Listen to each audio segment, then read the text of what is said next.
Welcome to Bind EduTech, and this is a continued class of the chapter Should Wizard Hit Mommy?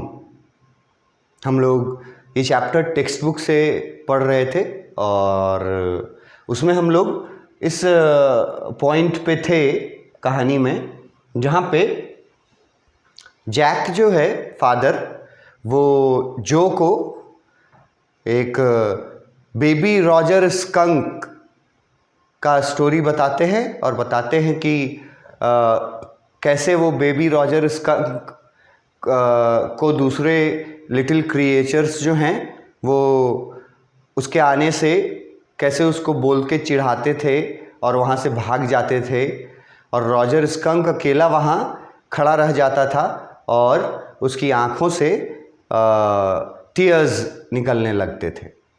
ये बताया father ने। और उसके बाद फादर जो हैं वो थोड़ी नज़र रखते हैं कि जो पर कहानी का क्या असर हो रहा है। तो यहाँ तो बहुत सक्सेसफुल रहा है जैक अभी तक।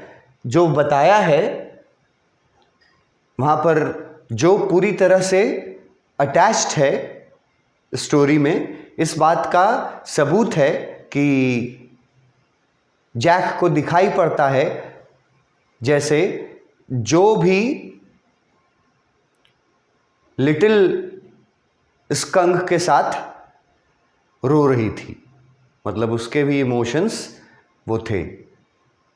ये एक स्टोरी टेलर का, जैसे जैक जो कैरेक्टर है फादर, उसको स्टोरी टेलर के रूप में हम लोग बोल सकते हैं कि वो एक स्टोरी टेलर था। अब सोचो कि 2 साल से वो एक ही स्टोरी लाइन पर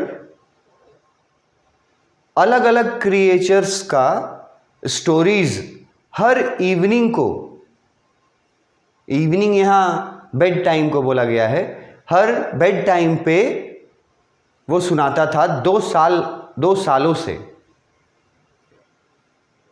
तो इन 2 सालों में वो कितना सक्सेसफुल रहा था अपने अभी तक, यहाँ पे पता चलता है कि जैक जो था वो एक सक्सेसफुल स्टोरी टेलर था। अगर कोई स्टोरी आपको बता रहा हो और इस तरह से बताए कि आप स्टोरी में होने वाली घटनाओं का असर आपके मूड पे होने लगे, तो स्टोरी टेलर का ये खासियत माना जाएगा, ये उसकी खूबी मानी जाएगी। तो यहाँ पता चलता है how good storyteller Jack was. कितना अच्छा स्टोरी टेलर था वो। अगर वो अच्छा स्टोरी टेलर नहीं होता तो 2 सालों से एक ही स्टोरी लाइन पे इतना सारा स्टोरी अपने अपने माइंड से कैसे बना लिया था। वो अच्छा स्टोरी टेलर था। ये प्रूव करता है कि वो सुनने वालों को कितना इंक्लूड कर देता है स्टोरी में। तो रॉजर स्कंक के साथ जो भी रो रही है और ये देखता है जैक कि वो अपने एक फिंगर से अपने चीक्स पर गिरे हुए टीयर को, आंसू को पोंछ रही थी। तो इतना इमोशनल वो भी हो चुकी थी वहाँ स्टोरी में पूरा घुस करके, और बोलती है वहाँ पर इमोशनल हो करके, और जो अपने फादर से एक क्वेश्चन करती है, उसके क्वेश्चन करने का तरीका पहले देख लो, पढ़ लो, उसके बाद देखना क्वेश्चन क्या था। ठीक है, यहाँ पे तरीका है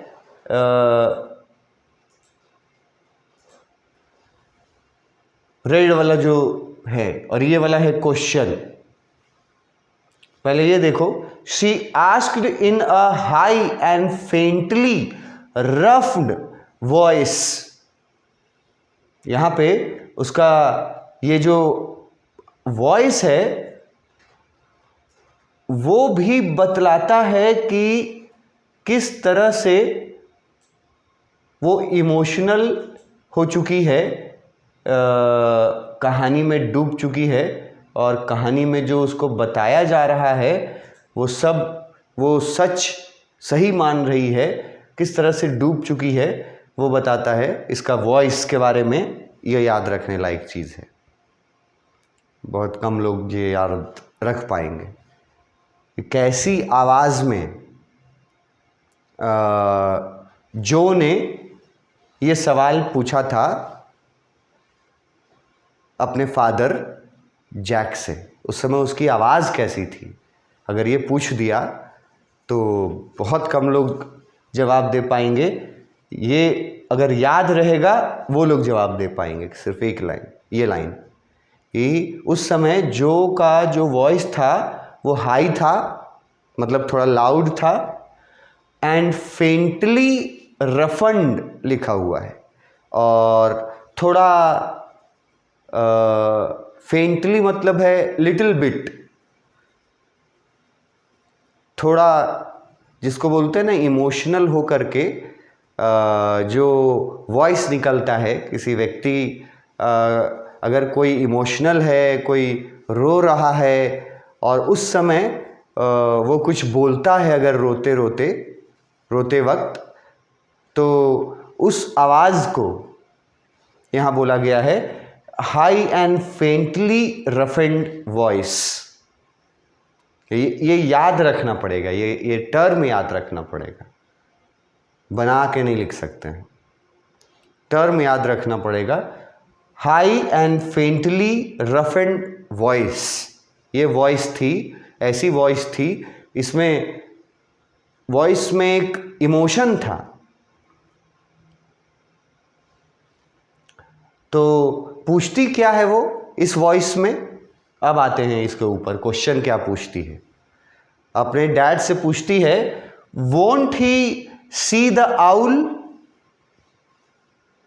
स्टोरी लाइन के अनुसार, जो एक पक्का स्टोरी लाइन चल रहा था उसके अनुसार ये बताया गया था कि जब भी रॉजर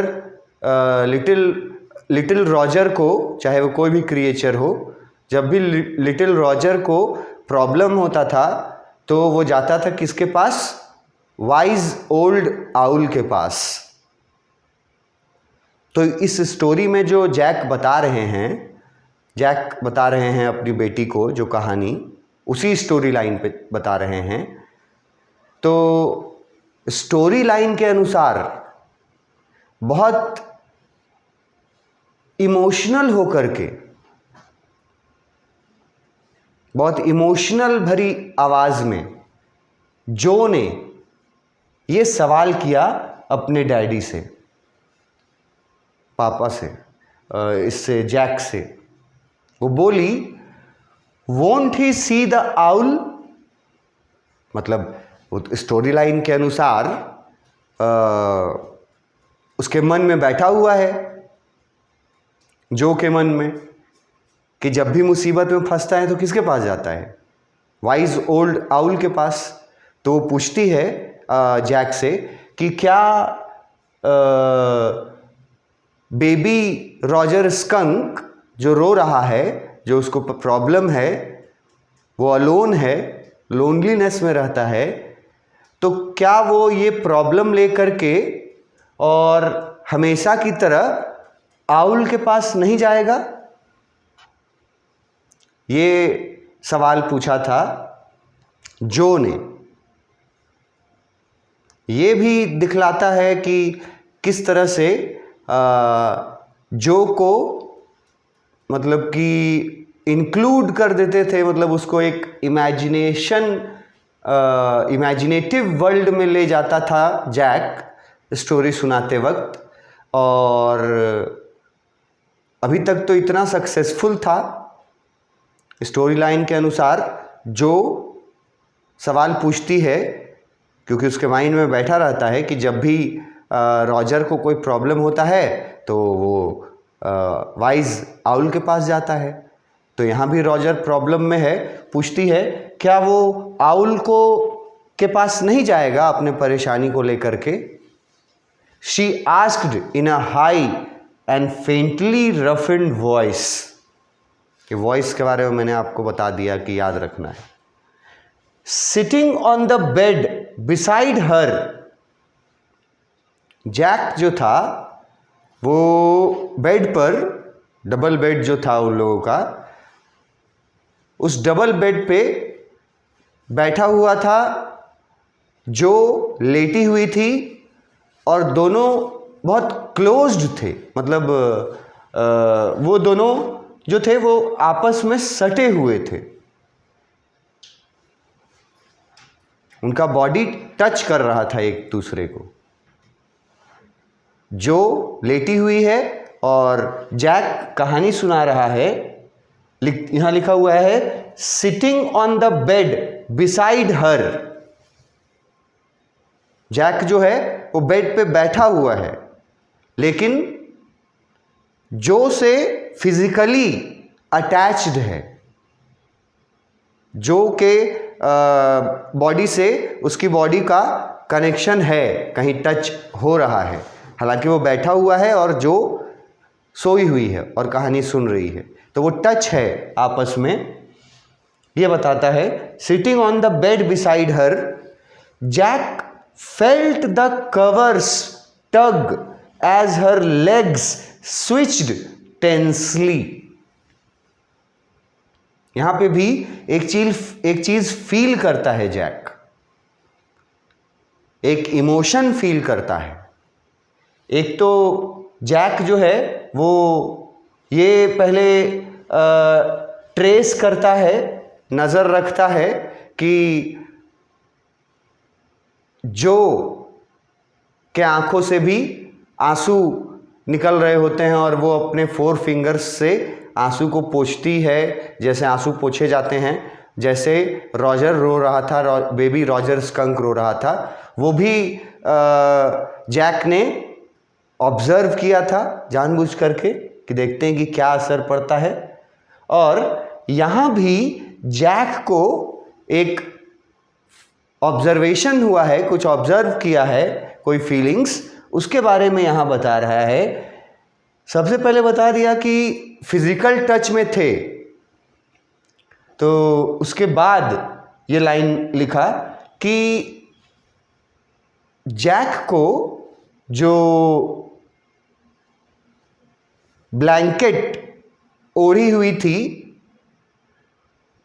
जो ब्लैंकेट ओढ़ी हुई थी, तो जैक जो है वो ध्यान देता है कि ब्लैंकेट के अंदर उसके पैर जो हैं उनमें मूवमेंट होता है। वो मूवमेंट कैसा भी हो सकता है, लेकिन उस मूवमेंट का मतलब एक ही निकलता है, और वो मतलब निकलता है टेंशन में होना। और हर इंसान का मूवमेंट अलग अलग होता है, लेकिन उसको सिंबलाइज करता है किस चीज को? टेंशन को, पैरों का मूवमेंट। तो वो चीज यहां बताने की कोशिश की गई है इस लाइन में। Legs switched tensely. अगर ये वर्ड्स तुम याद रखो, लेग्स स्विच्ड टेंसली, तो तुमको टेंशन वर्ड याद रखना होगा इससे कि जैक ने फील किया कि जो अपने पैरों का उसका मूवमेंट हो रहा है कुछ पैरों में, और ये मूवमेंट जो है वो ये रिप्रेजेंट करता था कि वो टेंशन में है। जो टेंशन में है। क्यों टेंशन में है? क्योंकि कहानी में जो कैरेक्टर है बेबी रॉजर स्कंक, वो बहुत मुश्किल में है। वो रो रहा है, वो अकेला खड़ा है, और ये जान करके जो भी टेंशन में आ जाती है, तो टेंशन में वो अपने पैर जो हैं वो स्विच करती है, इधर से उधर करती है, मूव करती है, और ये मूवमेंट ऑब्जर्व करता है, ऑब्जर्व कर पाता है उसका फादर जैक, क्योंकि वो बगल में ही सट करके बैठा हुआ था बेड पर। तो अगर आप किसी के बगल में सट करके बैठे हुए हैं तो और उसके शरीर में कोई मूवमेंट होता है तो आपको ज़रूर पता चल जाता है, या आपके शरीर में कोई मूवमेंट होता है तो उसको पता चल जाएगा, अगर टच में कनेक्शन में रहेगा तो ये कनेक्शन में थे, इसीलिए जो पैरों का मूवमेंट है वो फील किया जैक ने। पैरों का मूवमेंट जो ये दिखलाता है कि जो टेंशन में है। और जब जैक को ये पता चलता है कि जो टेंशन में है, जब वो ये जैक ये रियलाइज़ करता है, जब उसके पैरों के मूवमेंट से और उसके क्वेश्चंस पूछने के तरीके से और उसके वॉइस से और उसके टीयर्स से, इन सारी चीज़ों को एक साथ जोड़ करके, और जैक जो है वो बहुत खुश होता है इन सारी चीज़ों के होने से। जैसे जब जो को पता चला कि बैड स्मेल के कारण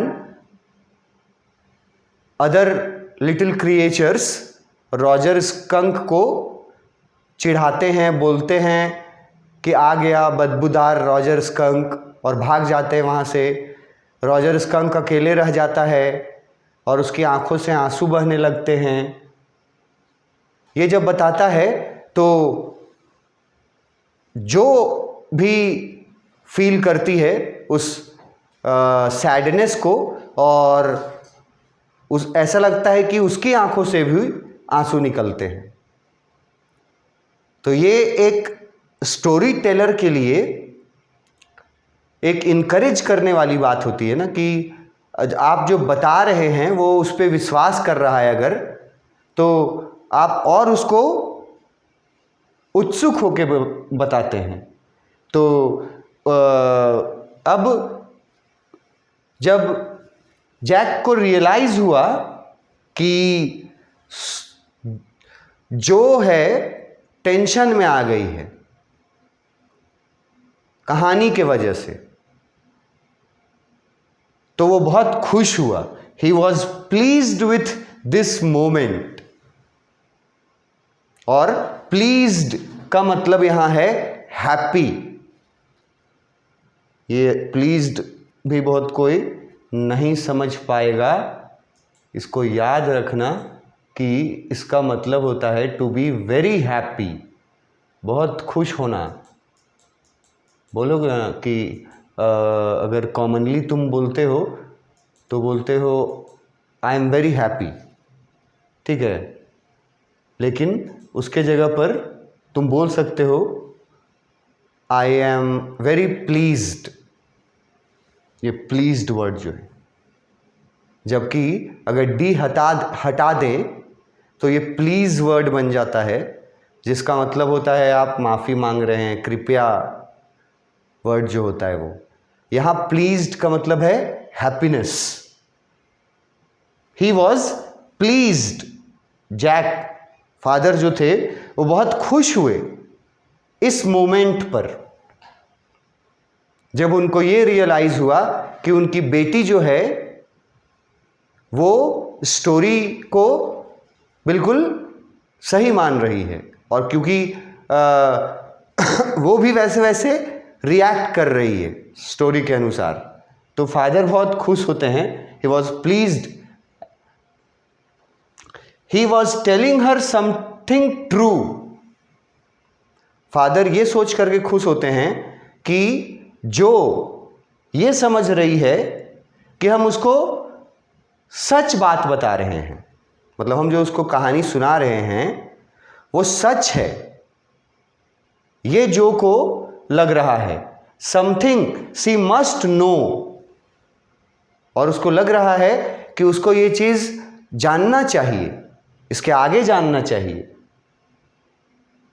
कि क्या होता है वो बेचारे उस रॉजर स्कंक का, जो अपने बैड स्मेल के वजह से अलोन रहता है।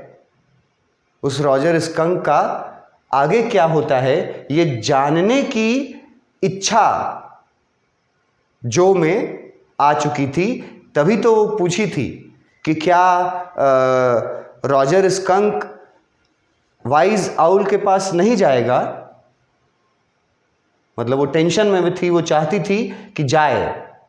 ही वॉज, फादर जो थे बहुत खुश थे, उसका रीज़न दिया हुआ है कि वो ये सोच करके खुश थे क्योंकि उनकी स्टोरी जो है वो उनकी बेटी एकदम ट्रुथ जैसा ले रही है और उसको आगे जानने का एक्साइटमेंट भी है।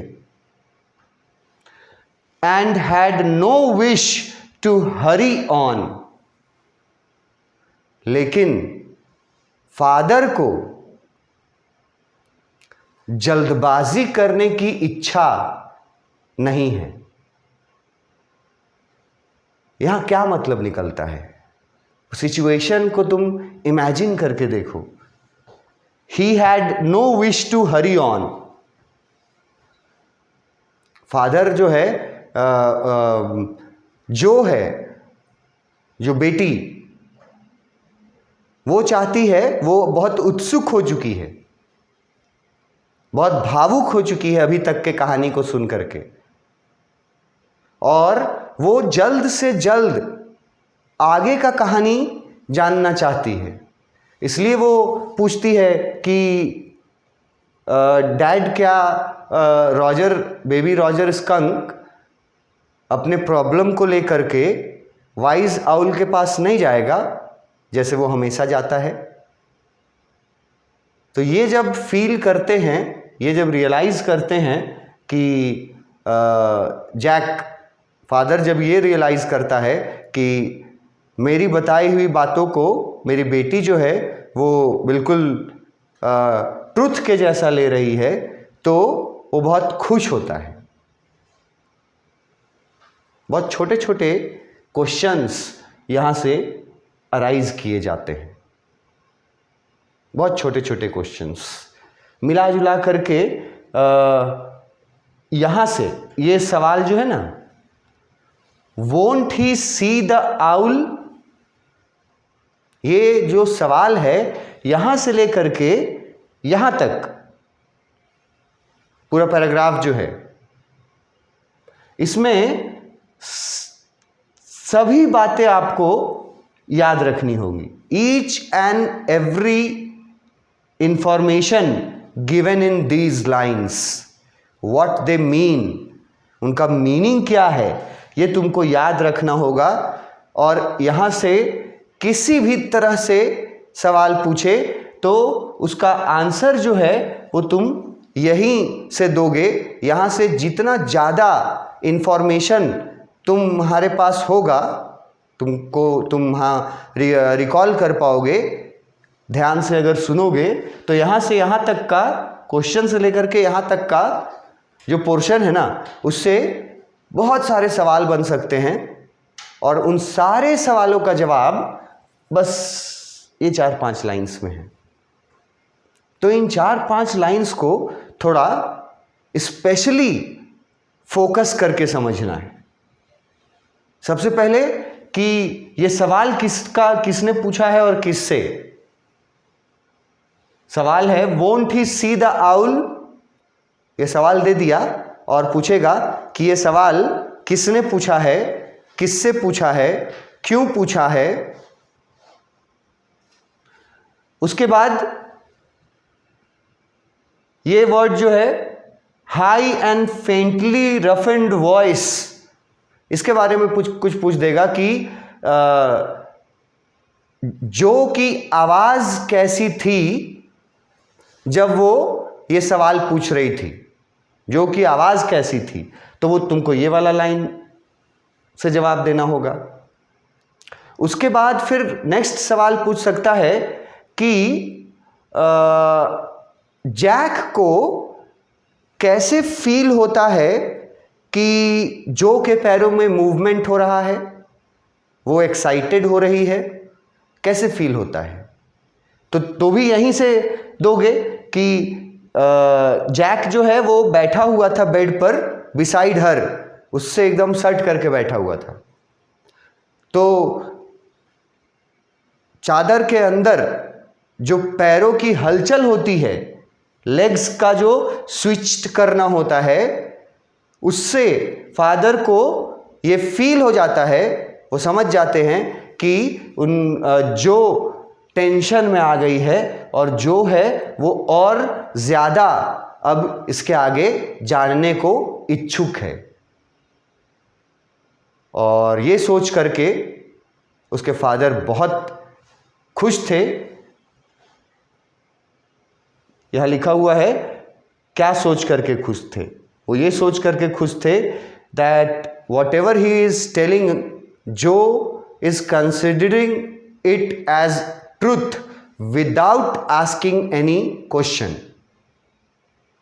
जो भी वो जो को बता रहे हैं कहानी के बारे में, वो जो एक्सेप्ट कर रही है एक सच की तरह, बिना कोई सवाल किए हुए उसको सच मान रही है, और उसी तरह से वो उसका रिएक्शन भी आ रहा है।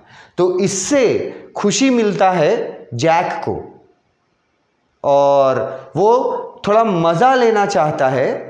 मतलब कोई व्यक्ति अगर तुमसे कुछ जानने को उत्सुक हो और तुम उसको थोड़ा देर वेट कराओ कि रुको ना बताते हैं, तो उस व्यक्ति का उत्सुकता, क्यूरियोसिटी बढ़ते जाता है।